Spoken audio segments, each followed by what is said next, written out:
नमस्कार, भारत लाइव देख रहे हैं आप। बिहार सरकार के कृषि मंत्री सुधाकर सिंह, जिनका नाम अक्सर आप सुनते होंगे, नीतीश कुमार के कैबिनेट में फाइल पटक कर भागने वाले मंत्री हैं और उन्होंने इस्तीफा दिया।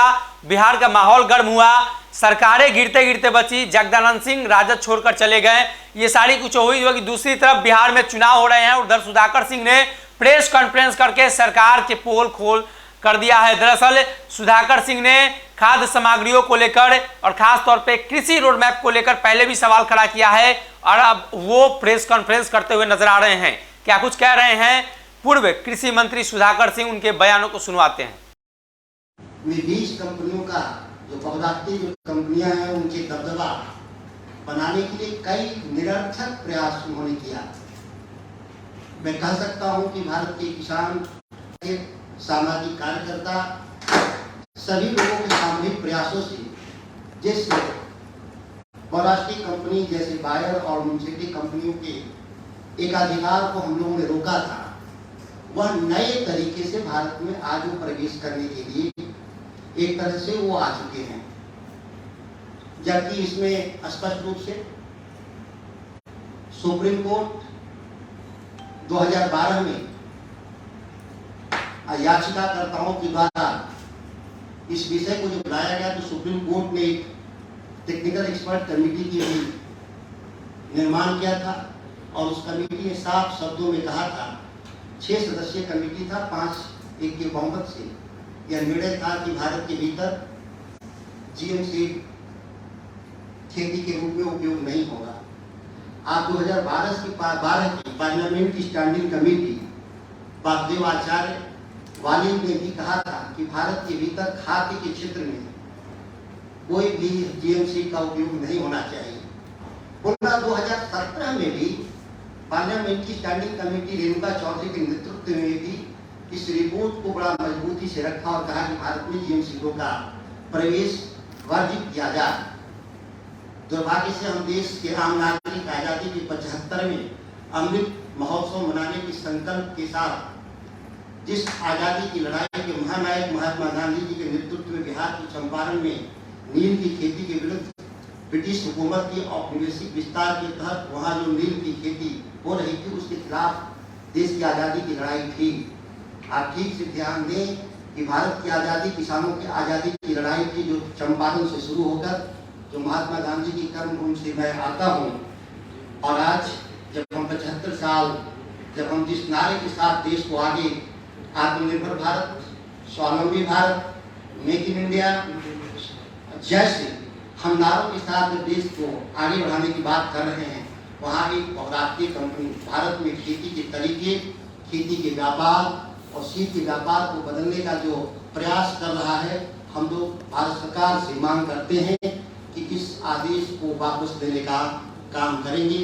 और निश्चित तौर पर इस देश के हमारे माननीय प्रधानमंत्री की जो नारे हैं, जो सपने हैं, उस अनुकूल यह काम DMH 11 वैरायटी सचमुच में नहीं खरा उतरता है। दुर्भाग्यपूर्ण है कि भारत के भीतर हमारे जो रिसर्च इंस्टीट्यूट है कृषि क्षेत्र के, उन लोगों ने कई प्रभेद DMH 11 GM सीड से बेहतर हमारे पास 5 ऐसे सरसों के क्षेत्र में प्रभेद हैं जो इसे ज्यादा उत्पादन करते हैं। 2626 केजी पर हेक्टेयर का अनुमानित आकलन के आधार पर GM DMH 11 सीड को जो लॉन्च किया जा रहा है, जबकि हमारे देश में कई रिसर्च इंस्टीट्यूटों के द्वारा 3000 केजी पर हेक्टेयर का उत्पादन करने वाली सीड पर्याप्त मात्रा में उपलब्ध हैं।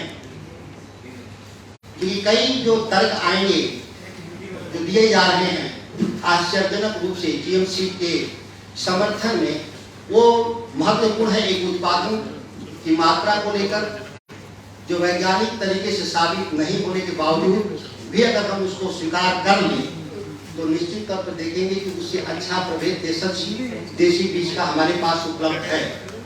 दूसरा उनका कहना है कि इस नई प्रभेद से खाद्य सुरक्षा बेहतर हो नए प्रभेद में हमारे पास पेस्टिसाइड्स का इस्तेमाल नहीं होगा, ऐसा उनका दावा है। जबकि ठीक बात कॉटन सीड, जीएम सीड जो लॉन्च हुआ था, यही बात करके किया गया था देश में। आज हम 20 साल बाद देखते हैं तो कॉटन आज सबसे ज्यादा पेस्टिसाइड्स का इस्तेमाल अगर कहीं होता है तो पूरे कॉटन के क्षेत्र में।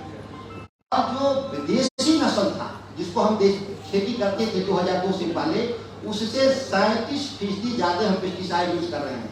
और सार्वजनिक तथ्य, आप सभी मीडिया के बंधु बैठे हुए हैं कि पंजाब, महाराष्ट्र, आंध्र प्रदेश के इलाके में सबसे ज्यादा कैंसर पीड़ित लोग हैं।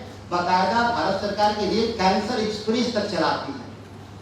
तो ये तथ्य, जो दूसरा तथ्य है कि पेस्टिसाइड्स का इस्तेमाल नहीं होगा, यह झूठा दावा है, कोई भी वैज्ञानिक आधार इसका नहीं है।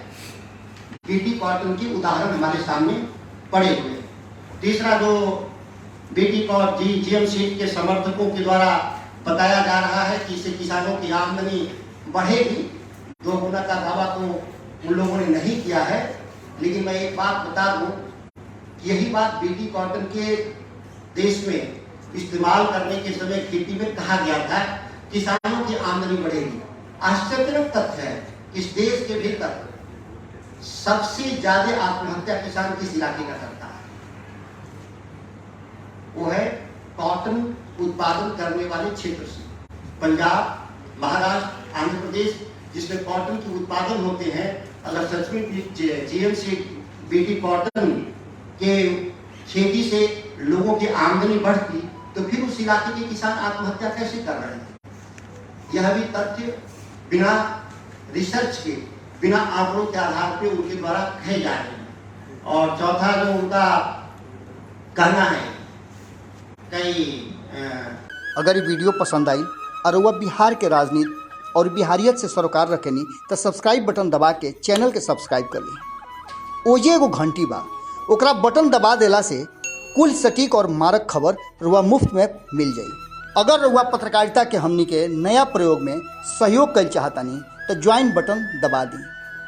पेटीएम नंबर नोट कर ली 9386816700। धन्यवाद।